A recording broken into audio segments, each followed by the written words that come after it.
Welcome to the Crimson Engine. My name is 𝙎𝙖𝙄𝙇. Today we are talking about cinematography and asking the question, can good cinematography save a bad film? Let's find out. The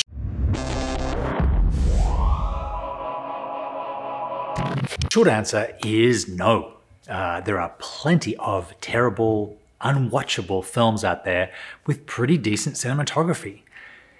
But the longer answer is, if, and it's true, good cinematography can't save a bad film, why do we put so much of our energy and time into the cinematography and the image and the surface of a film when we could be focusing those resources and that time on the heart of the film, the story, the performances, and all the other things that make good films good? Can you have a terrible looking film that is still a great film? Meaning, can you have an amateurishly shot, semi-out of focus, badly lit film that's actually good?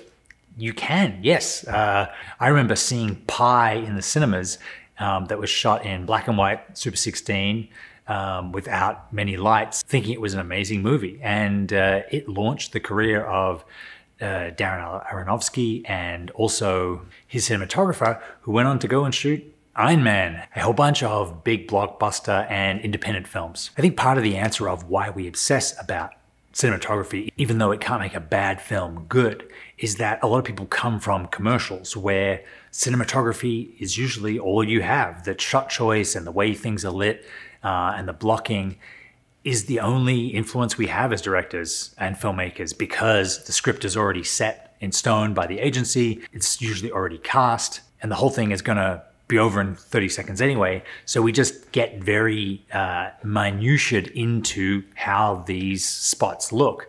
And as you leave the commercial world and go into the narrative filmmaking world or the TV world, you take that obsession with image with you. And it's not always a bad thing. It's only a bad thing when it comes at the expense of the things that really make the film successful: the story, the performances. It's also true that if you come from music videos where the artist gets to decide a lot of the performance-based things and the story-based things, you're also, as the director of music video, you're also heavily reliant on the image to tell the story that you want, because you don't get to write anything in a music video. It's all the music. It's already set in stone. Of course, you can come up with the story of the video in the narrative part of it, but more or less the artist is going to get credit for that as well. Look at what happened with This Is America with Donald Glover. They made this epic music video for it that won all this praise, but the director of the music video, for better or worse, doesn't really get that much credit. It all goes to Donald Glover, whose name is on the video, who's singing the song, who's on camera. Everyone credits him with the authorship of that video and gives him credit or blame for it. The director on that particular one is seen as more as a craftsman helping to bring the artist's vision for life rather than an artist in themselves. I think another part of the answer is that it's easy to control and get data and numbers and foot candles and f-stops and color bit depth about our cameras and our lights. It's much harder to use those same verifiable hard values in things like story. What makes a good story? A lot of different people have a lot of different opinions. No one can say for sure. Performances and directing actors is a very human, very vulnerable, and very subjective thing. It's not nearly as cut and dried or rule-based as cinematography can be. And so a lot of people direct their anxiety about whether or not they're making a good film into, the exposure levels or the ratios, rather than delving into subtext or the heart of the journey of the characters, because these are, warm and fuzzy subjective things. So what is cinematography good for in narrative form film or TV or short films? A professional, good-looking image can definitely let people give you the benefit of the doubt and watch more of your film than they otherwise would.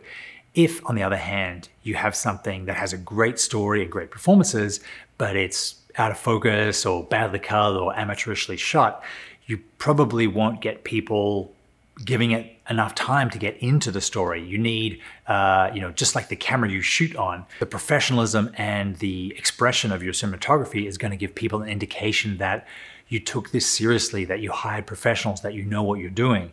And once they start watching it, they will hopefully get drawn in by the story, forget all about the cinematography, and focus on what you've put on the screen. I heard a great quote once that if people walk out of the cinema and say, wow, great cinematography, you're in really big trouble.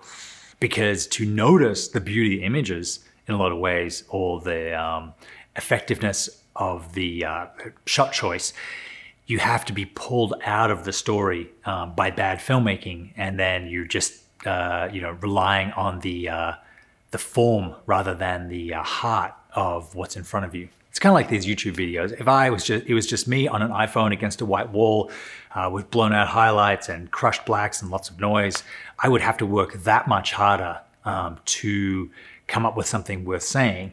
Whereas with this sort of surroundings and this sort of image, it's a lot easier for people to give me credibility about what I'm saying and listen, because at least I know how to put a decent looking image together. I'm not saying by any means that you should have terrible cinematography in your film because it can't make it successful on its own. I think cinematography needs to be seen within the wider picture of your film and of your project, and you have to allocate resources to it and your time to it and your budget to it as a piece of the puzzle that holds other things together. Don't be one of those people that blow your entire budget on a Alexa Mini and Cook Prime package and then have to shoot poorly rehearsed actors against white walls because your desire to come across as professional came at the expense of giving other things that really make the film work less resources than they needed. If you're interested in learning the whole picture of filmmaking, I have uploaded a ton of new videos to my CanonMasterclass.com site that cover a gamut of different subjects. And there are a bunch of cinematography videos up there as well. Thank you very much for watching. I will see you next time.